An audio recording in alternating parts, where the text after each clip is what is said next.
Start from Pakistan, where Pakistan's ruling party is leading in the Azad Jammu and Kashmir parliamentary elections.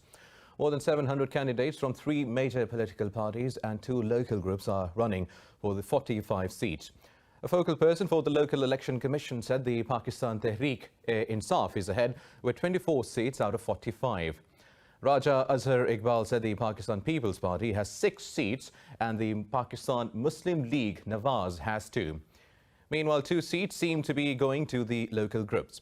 Iqbal said the body will make a formal announcement today.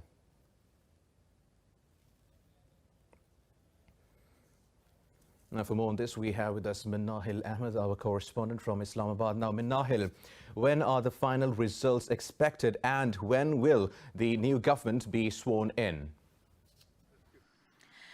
The counting is still ongoing in Azad Jammu and Kashmir for the elections that were held on 25th of July. However, according to the Election Commission, the unofficial results and the counting so far does indicate that Pakistan's ruling party of Prime Minister Imran Khan is leading the elections, and it does seem to be favoring their party.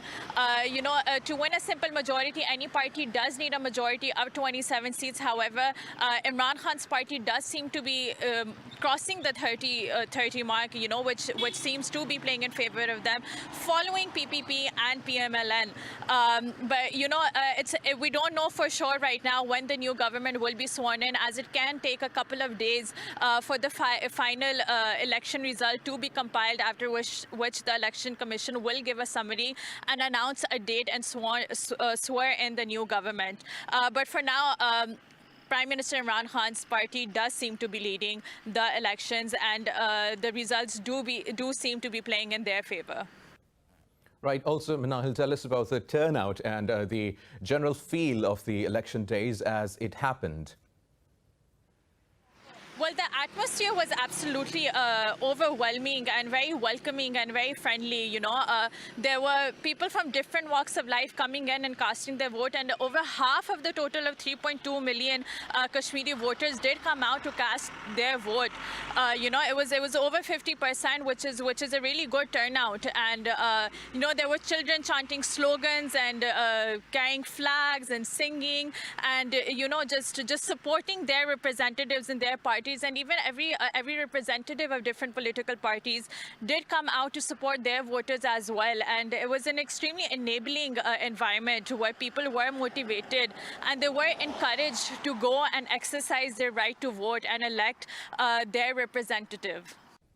Right. Minahil, also tell us what were the factors that led to this victory of the Pakistan Tehreek-e-Insaf in these elections?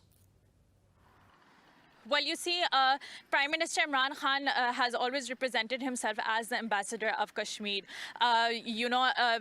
On all sorts of different international forums, be it the United Nations or be it the OIC or be it every bilateral meeting he's held with countries of different leaders, he's always brought up the Kashmir issue and he's highlighted the Kashmir issue highly, And the speech he gave at the United Nations General Assembly did also gather a lot of attention and did, extremely touch the hearts of the Kashmiris on both sides of the borders.